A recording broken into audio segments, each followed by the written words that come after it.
Do I have this power because my business card and my name tag says executive director or vice president or regional director, and I'm finally in that position? Or do I have that power and ability to influence others because I've earned it, because people respect me? Welcome to the Contributor Wednesday series on the Bridge the Gap Network. This series is sponsored by Peak Senior Living by Functional Pathways. Each week, you'll hear from a thought leader discussing topics that are relevant and impactful to the senior living industry. Hello and welcome to Bridge the Gap Contributor Wednesday. I'm Anthony Ormsbee-Hale, Vice President of People Operations at Civitas Senior Living, and I've had the pleasure of working in the senior living industry for the past 10 years as a Director of Sales, Executive Director, Regional Director of Sales and Marketing, and for the last 4 years, serving as VP of People Operations at Civitas, where I've had an incredible opportunity to work with dynamic leaders and really helping to pursue our passion of developing and mentoring emerging leaders within the organization. My own story within senior living is a testament to what mentorship and guidance can do for young professionals. And so I'm excited to be with you today to share with you what I have learned along the way, not only from my own personal leadership transition from individual contributor to single site, regional site, and national leadership experience, but from what we've done to develop an infrastructure that continues to support the development of leaders within organizations like Civitas. It's no secret that our industry, like many others, is struggling to attract and retain talented individuals. And if you were fortunate enough to listen in on some of Kara Stiletto's Contributor Wednesday, she talked quite a bit about what we can do as an industry and what organizations can do to continue to attract individuals into this space. But what I'd like to focus on for this Contributor Wednesday series is really what to do with the folks who have already said yes. What are you doing to engage and mentor and develop the individuals within your own organizations who continue to come to work every single day, who continue to say yes to serving seniors in our communities or within our own organizations one way or another? Throughout this series, we're going to talk about lessons learned from my own personal and professional journey. I promise that I won't bore you to death with technical expertise of designing leadership development programs.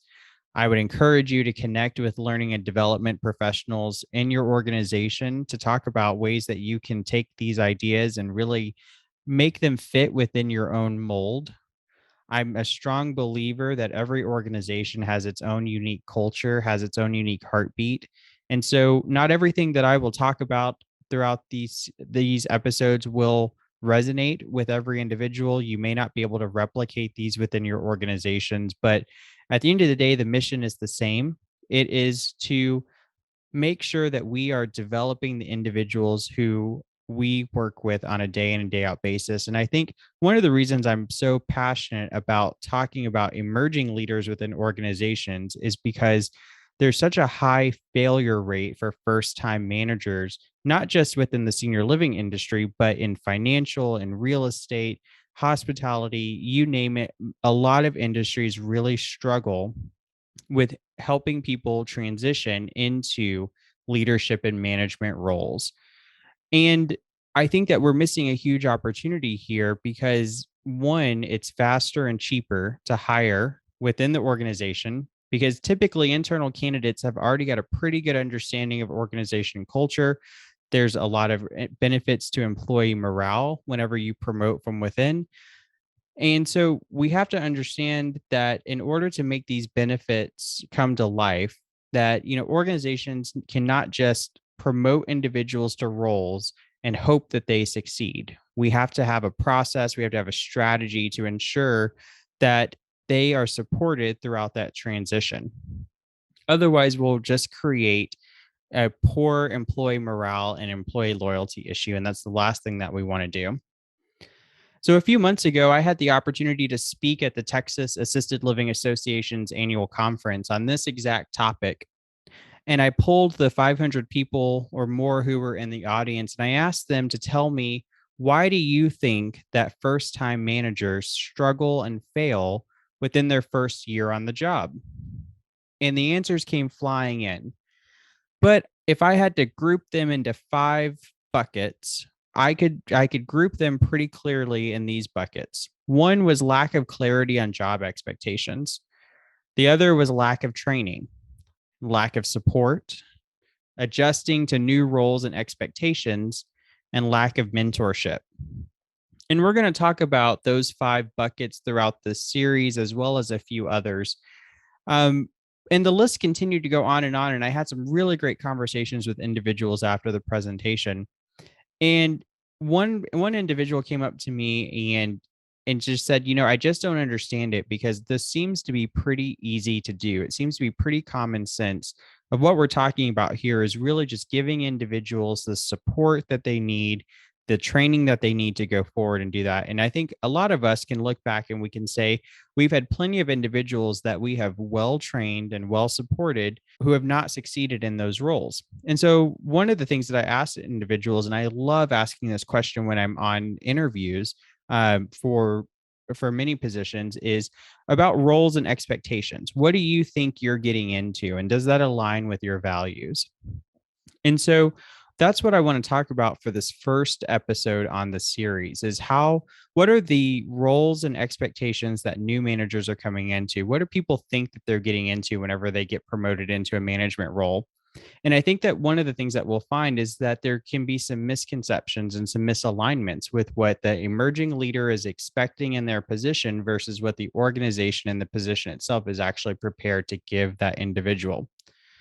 And one of the things that I want to be very clear on as we go through this series is that it is absolutely not the job of human resources or people operations or learning or development, whatever you call your HR team, to mentor and train people. Now, I do think that HR and any other department similar to HR, whatever you call that within your own organization, I do think that they can be important and vital partners for you.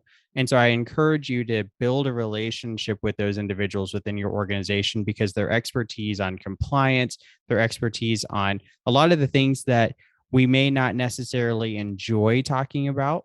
Nobody particularly enjoys talking about FMLA compliance or any of those exciting things, but those are critical parts of risk management for our organizations. And that's a huge skill set that we need to develop within the industry. So continue to build those relationships with folks, but it is absolutely not the job of human resources to manage and develop leaders within the organization. That responsibility falls on every single employee, regardless of job title, regardless of department, to build within the organization. So you really want to create that as a core value within your organization, to say, we as a company, every single person is responsible for making sure that our employees are successful, and that we're going to participate in a plan that makes the most sense for them.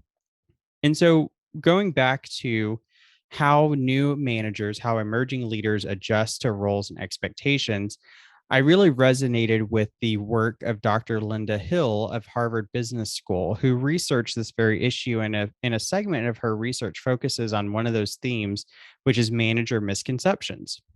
And what Dr. Hill found in her research is that the transition is often harder than it even has to be, because the new manager's misconceptions about the role, their idea about what it means to be a manager, may not align with that of the organizations, because some of their notions can be simplistic, they can be incomplete, they may create false expectations that the individual can't reconcile.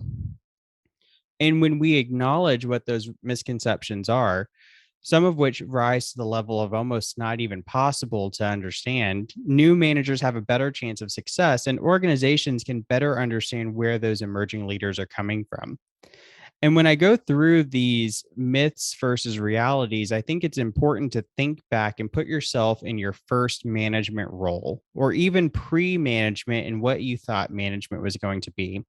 Because I really remember, and I go back and I think about my transition from director of sales to executive director, and I had such a naive idea of what management was. Even though I listened to the podcast and I read the books, I until I was able to put it in practice and really manage and influence the work of other individuals, I had a naive sense of what I thought leadership really was and what management really was.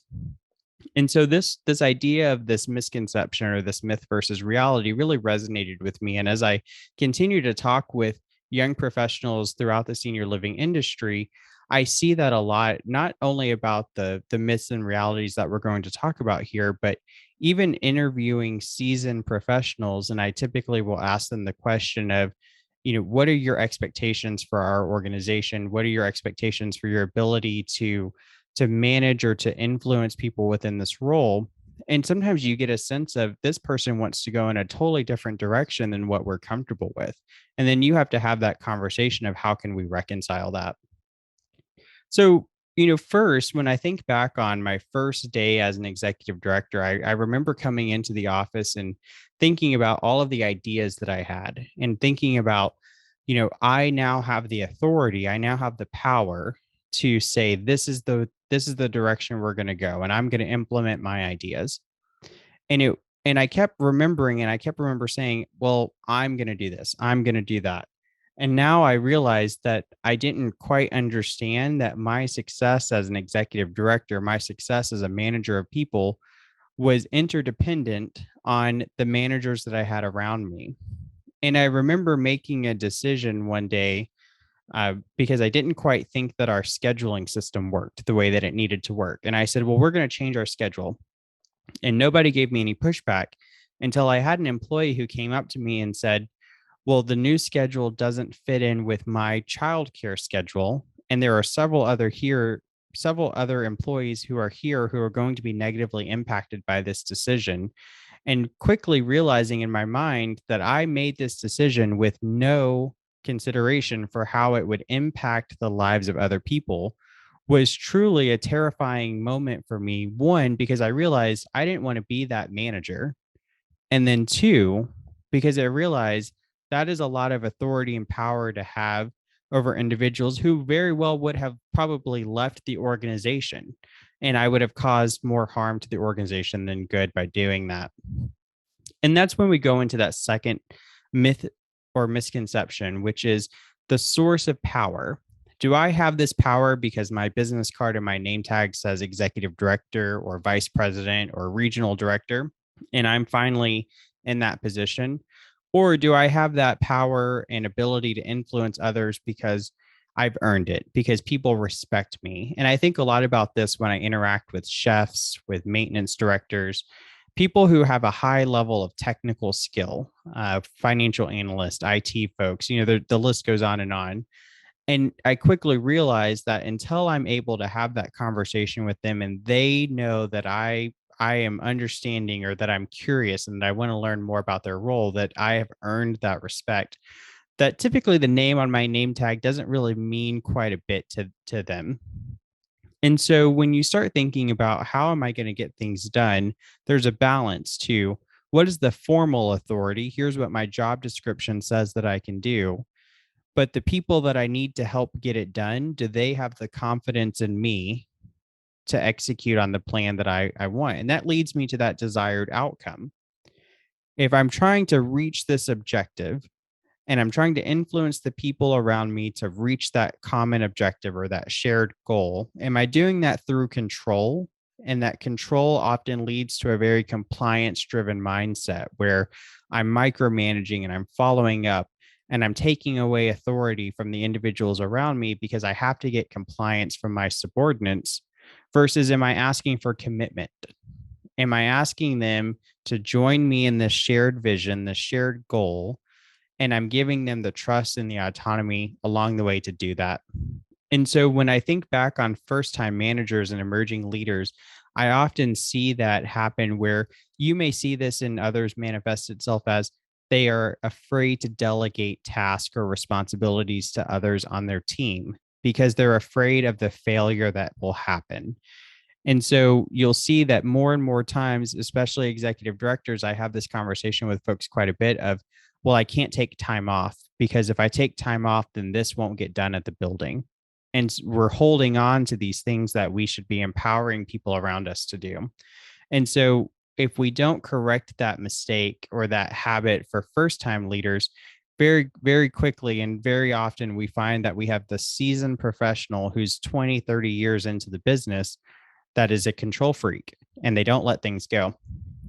And so we looked at, how do I, as a first-time manager, as an emerging leader, how do I learn to delegate? And how do I learn to share that responsibility with others? And that's by creating the shared buy-in and commitment with others. And last is this shift of thinking for first-time managers of, I'm going to manage one-on-one with individual people. And what happens when I do that is I end up with A, B, or C players. And those individuals aren't functioning as a team. And there could be some inefficiencies that happen within my organization. So I have to shift from that myth of I need to manage each person individually to the reality of I have a team of people who work together. And how do I create that team of people whose strengths will support each other into that shared vision that I am trying to drive this team towards?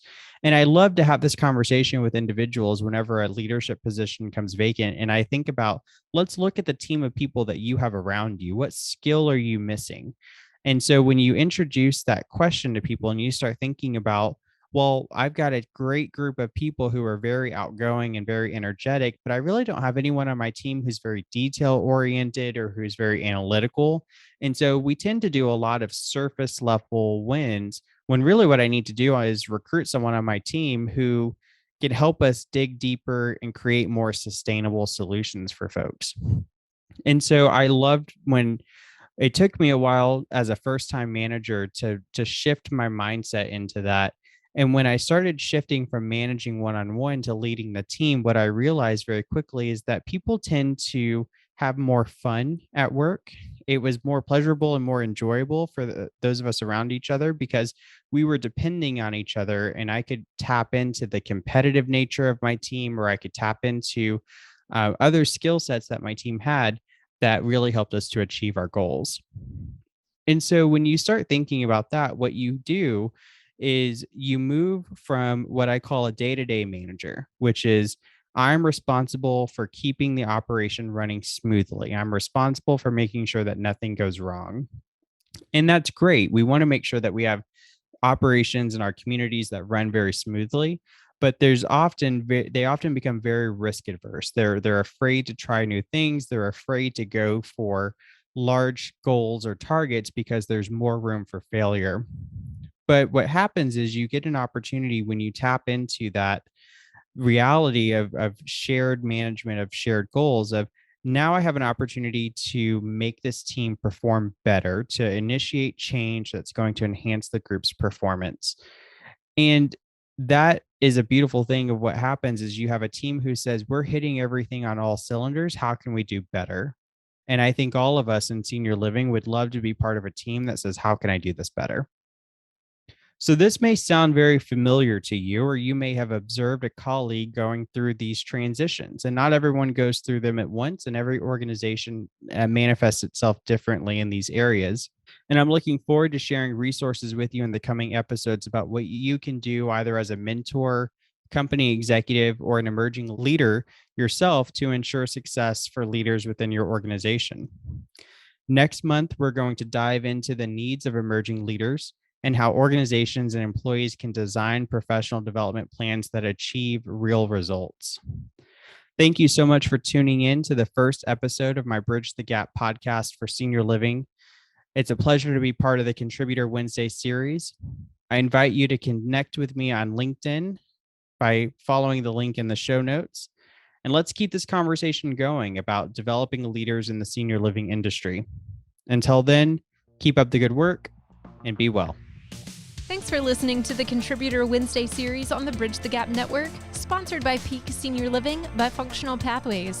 For a full library of episodes, visit btgvoice.com.